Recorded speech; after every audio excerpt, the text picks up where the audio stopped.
Well, I guess we got to talk about this. But yes, the charter negotiations are still going on. It's not pretty right now.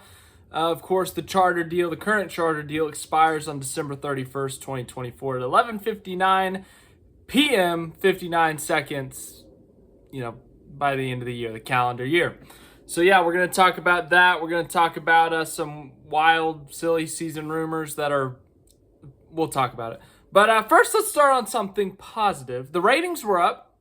That's nice for Sonoma, and Fox's portion of the season was up. So compared to 2023, so that's always good when the ratings are up. I know a lot of people have different opinions about Fox, but I think we can all agree ratings up. That's good. So good for them. Good for NASCAR. Next up, oh boy, I talked about it in the live stream last night, and now I get to talk about it again. Iowa football. Well, technically, this is the entire University of Iowa, but we're going to focus on Iowa football here. Here's the new paint scheme for Corey LaJoie this week at Iowa Speedway. And his car number is 7, and Iowa football has a very untraditional way of scoring 7 points. They do it with 2 safeties and a field goal, and that's about their average points per game. They had Brian Ferentz as their offense coordinator. He is no longer there, so now they might score more, which is disappointing. But anyways, Iowa football, they are known for punting. Punting is winning.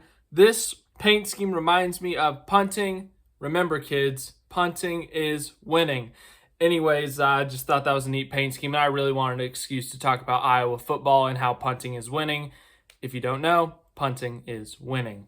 But all right, enough joking around, enough happy, fun stories, enough all that. It's time to talk about the charters. Yes, there's no charter deal yet. I'm not happy about this. The thing I'm not happy about is that they haven't made a deal yet. Look, I know there's a lot of things happening behind closed doors, a lot of information that's not in the public eye, and there's a lot of factors in this thing, but I just wish that they would get this thing done so it's not a topic anymore. It's not stressing people out. NASCAR, the teams can both be happy, but someone's going to have to sacrifice something here because apparently this latest offer is one of the worst yet. There's been reports on offers of a cost cap, on the France family being able to own charters, on teams being limited to having 3 charters, and there's just a lot of things, and it all has to do with the media rights deal in terms of how the money is split. The teams want more money. Teams have talked about how they haven't made money in years, even the big teams like Hendrick and whatnot. And then you got NASCAR saying that they want to keep money. Obviously, they want to keep that power that they have. The France family wants to keep that power that they have.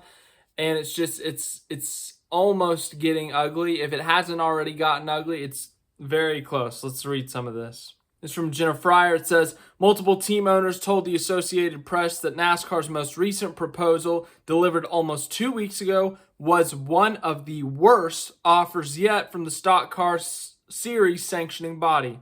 Among the complaints, the France family, which owns NASCAR as a private company, still won't budge on making the charters permanent. The series made rollbacks from previous offers, and the proposal now includes a provision that would allow the France family or NASCAR to purchase charters, which are at the heart of the series' business model. So yeah, let's talk about that one first. There's a lot to talk about. We talked about a couple of these topics already. I still am on the side, in my opinion, I kind of side with the teams on this part of it, but I do not think NASCAR or the France family should be owning any charters. If there was a situation to arise where a team goes bankrupt and they literally cannot field a team, then, okay, if the France family has to step in for 3/4 of a season and they have to finance it or something, and I don't know. It would have to be a really odd situation, but just there's a lot of conflict of interest with the owners of a series owning a team. We see this in IndyCar. Roger Penske owns the IndyCar series. He owns the Indianapolis Motor Speedway, and he owns an IndyCar team. And that's had a lot of talk, a lot of backlash, about a lot of controversy. And then they had that whole push to pass scandal, and that just escalated everything further. I don't know everything about IndyCar, but I just know that that was a really big deal.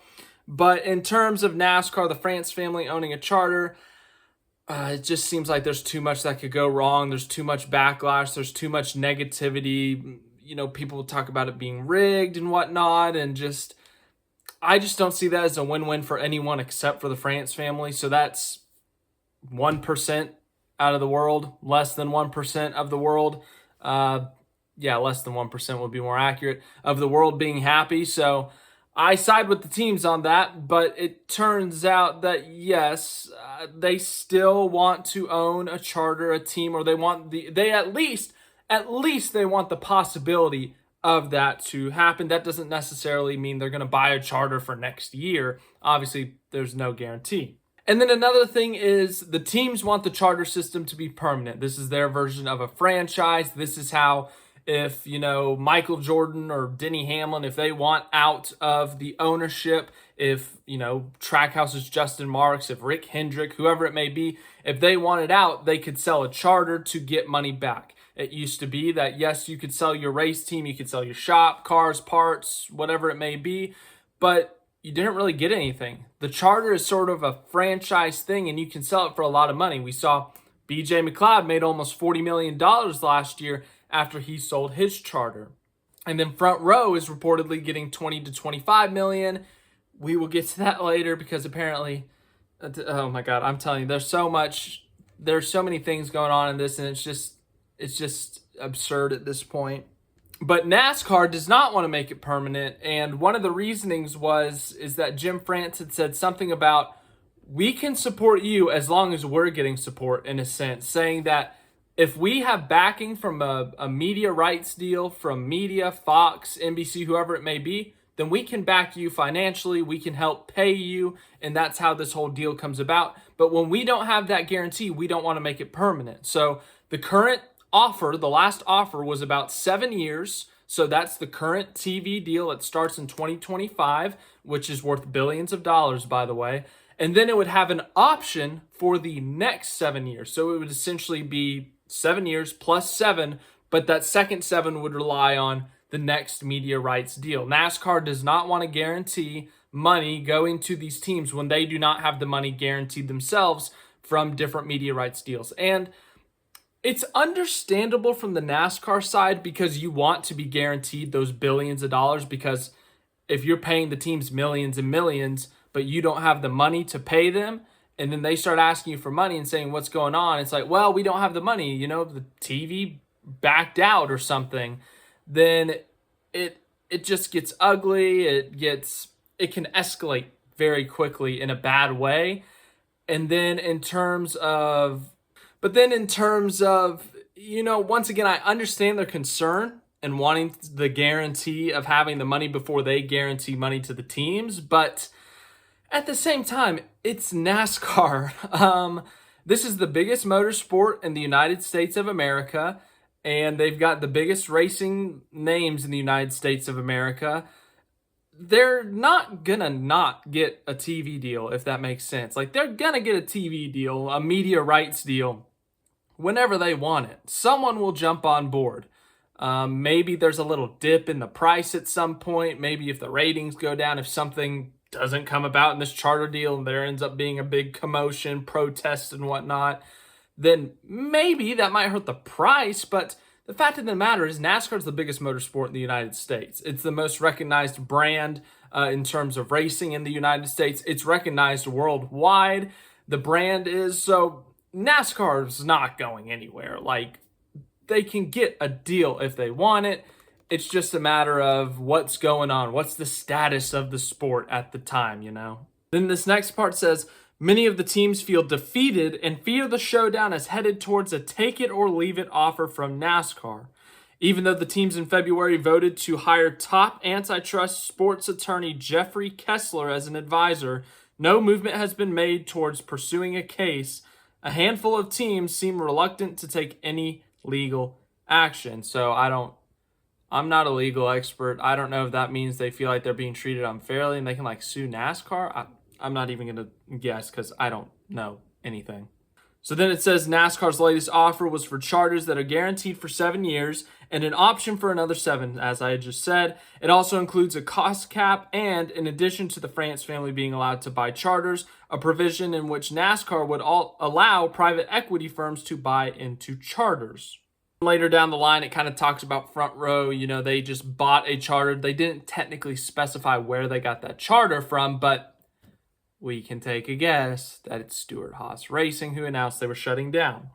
At Sonoma, team owners wondered how a purchase price could have even been decided upon for Front Row, since the current charters will be worthless at the end of the season if no deal is reached. Even SHR co-owner Tony Stewart was baffled by the interest in the team's 4 charters amid the uncertainty. Teams are now worried that Front Row's announcement is an indication some of the smaller teams are ready to take NASCAR's offer, despite an alliance that all 15 teams would stick together in negotiations.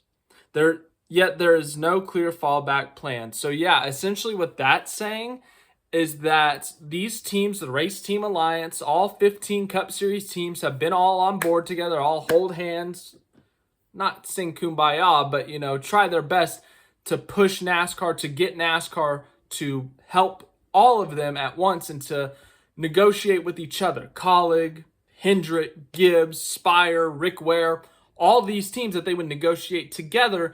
But now it seems that it's almost like there's some pressure that some of these smaller teams may bend the knee, in a sense, to NASCAR and say, oh, take it or leave it, take it. Where some of these bigger teams are saying, we're not going to bend the knee. We're not intimidated by you.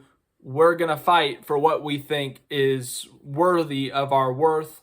We are going to fight for what we believe is a fair deal in terms of what we want. We know NASCAR wants something, but we also want something. And no, we don't agree on it, but we got to compromise and we want it to lean our way. Then this last bit says the teams don't want to start their own racing league and believe NASCAR would move on without the likes of Hendrick, Gibbs, or Team Penske if they decided to boycott races.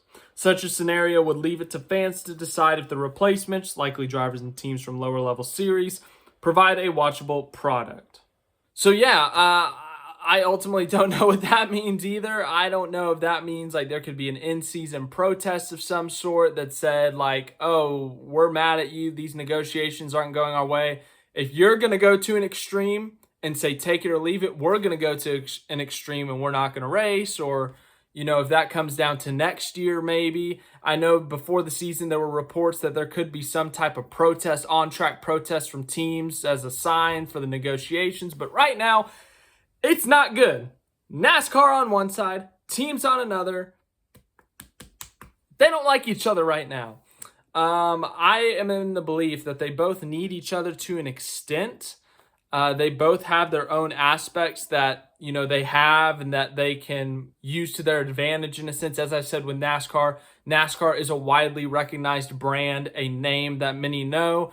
But if you look at the teams, so many people know who Kyle Larson, Kyle Busch, Chase Elliott, some of these individual drivers or team owners like Michael Jordan, Pitbull, people know who they are, and that can carry its own thing. The last thing we need is a split. That would be bad because look at IndyCar and how that backfired for them. But both sides got to get their crap together, but ultimately it comes down to power. We are all humans. Everyone negotiating these deals are humans. Humans want money and power. That is just how the things go on this planet. And right now it seems that NASCAR is at a point that they have had enough of these negotiations. They have all the power. They have all the leverage. The teams, sure, they've got their own money and they've got their own power internally, but compared to NASCAR, they don't really have much. And NASCAR's kind of putting it on them in a sense, saying like, hey, we've got the power to make you do what we want. And if you want to leave, so be it. We'll find a replacement for you. We will make these small teams, or these small teams will team up with us, and we'll run you out if we have to. Something like that. So, it's ugly. I just hope they can get a deal done, man. It's gone too far at this point. We're too far in 2024. That's just my opinion, but the charter deal rages on. Now to a weird, silly season report. I don't know how much I'm going to put into this because honestly, I just don't think there's any way. But there was a report that Kyle Busch, he's in an option year with RCR. And the deal was reported to be 2 years, and then that third year is an option. But the report never specified who had the option, if it was RCR or if it was Kyle Busch himself. It seems like it's RCR, though, that they picked it up. So Kyle Busch is staying at RCR next year. But just listen to this. I asked Kyle Busch once the rumblings started, we started knowing that seats were going to start being open, and this was even before the Storehouse Racing thing. I asked him at Kansas Speedway, what's your contract situation for next year? And he said, I'm still under contract. He signed a deal that was 2 years and an option, and I verified that with the front office at RCR. Had that not been the case, my guess he would have been first in line to go back to Joe Gibbs Racing, but now that is another seat that's open. So, yeah, once again, I'm not putting much into this because I just don't think it's going to happen, but if this were to happen, once again, low chance. Don't get your hopes up, Kyle Busch fans or JGR fans.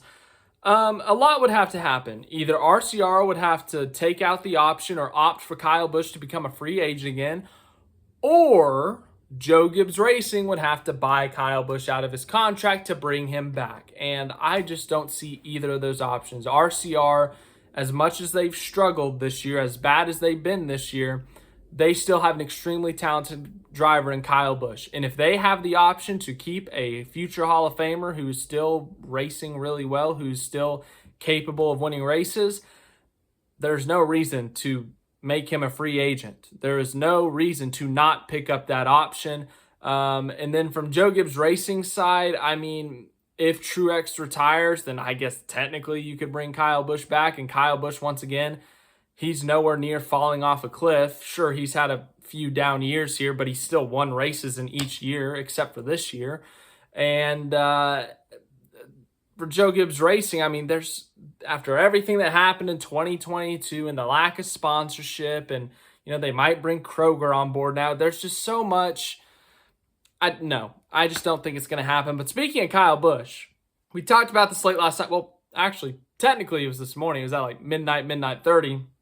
But Kyle Busch might go to Supercars for a one-off race. That'll be fun. And my thoughts on that are great. NASCAR and Supercars, they should both promote the crap out of it. I know Supercars, they were promoting. They were, super proud of their guys coming over here, whether it's Will Brown, Cam Waters, SVG. I mean, they still, on their homepage, on their website, they still talk about Shane Van Gisbergen, even though he's not even racing over there anymore. They are very proud of their drivers. They like to promote their drivers or ex-drivers who race over here. And I think NASCAR should do the same thing, whether it's Kyle Busch, Kyle Larson, Chase Elliott, if it were whoever it may be. I think NASCAR should absolutely promote it. One of their drivers going international, whether it's Supercars, whether it's IndyCar like with Larson, whether they go racing, I don't know, Turkey. If Turkey has a racing series, wherever they may go, NASCAR should absolutely promote it. They should absolutely get behind it. And I think that would be a great story for both sides. How competitive will Kyle Busch be? I have no idea. Kyle Busch as a road racer, he's all right. It's been a few years since he's won a road race, so maybe I don't think he'll pull a Shane Van Gisbergen and win in his first ever start, but I'd like to think he'd be competitive. I think he's sitting on the opposite side of the car, so curious to see how that would work out for him. But if I were to pick a driver in NASCAR to send over to Supercars, I'd pick Larson probably. I'd pick Larson to send anywhere, honestly. But I think some other good options, AJ Allmendinger, a great road racer. Michael McDowell, a great road racer. Chase Elliott's a great road racer. Even someone like Tyler Reddick. So I think there's a lot of fun options. But if it ends up being Kyle Busch, I still think that's fun. I still think that's a great idea. But it was a long one today. Yes, we talked about the charter deal for too long. I'm so done with this topic. But anyways, yes, teams aren't happy. NASCAR's not happy. There's a lot of beef internally. Hopefully they all are still friends at the end of this thing. But thanks for watching this video. I hope you enjoyed it. I've appreciated all the support recently, all the views and all the subscribers, everyone. I always enjoy it. I always appreciate it. But just recently there's been a big spike in terms of numbers. So I appreciate it again. I hope you enjoyed this video. And I will see you guys in the next one whenever it may be.